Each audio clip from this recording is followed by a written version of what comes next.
ఎవరైతే జేఎన్‌టీయూ కే కింద final year BTech, B Pharmacy చదువుతున్నారో వాళ్ళందరికి కూడా వెరీ ఇంపార్టెంట్ అప్డేట్ అండి.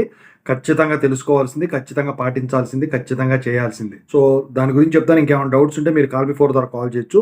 టెలిగ్రామ్ ఛానెల్‌లో జాయిన్ అవ్వండి తెలుగు ఇంజినీరింగ్ ఎడ్యుకేషన్. ఇక టాపిక్‌లో వెళితే ఏంటంటే జనరల్‌గా ఏంటి పీసీసీఎంఎం అప్లై చేసుకుంటారు. చేసుకున్న తర్వాత ఓడీకి in convocation, post convocation, pre convocation మోడ్‌లో మీరు అప్లై చేసుకుంటారు. అయితే ఓడీ ఫీజ్ అనేది అప్లై చేసుకునేటప్పుడు తత్కాల్‌లో కట్టాల్సి ఉంటుంది. అయితే ఇప్పుడు కాలేజెస్‌లో వచ్చేసరికి ఓడీకి కూడా ఫీజు కలెక్ట్ చేస్తా ఉన్నారు. ఓడీ ఫీజ్ అనేది మీరు కాలేజ్ వాళ్ళు అడిగిన వెంటనే కట్టేయాల్సిందే ఖచ్చితంగా. ఇంతకుముందు జేఎన్‌టీహెచ్ చేస్తా ఉంది ఆ పని. ఇప్పుడు జేఎన్‌టీయూకే కూడా ఇంప్లిమెంట్ చేసింది. ఒకవేళ కాలేజీలో గనక కట్టని వాళ్ళైతే అప్పుడు తత్కాల్లో కట్టాల్సి ఉంటుంది. ఒకవేళ కాలేజీలో గనక కట్టున్నట్టయితే తత్కాల్లో మీరు ఫీజు కట్టే పనైతే ఉండదండి. ఓడీ ఫీజ్ అనేది కాలేజీలోనే కలెక్ట్ చేస్తా ఉన్నారు. మీ కాలేజీ ఎంత చెప్తే అంత కట్టేసుకోవడం.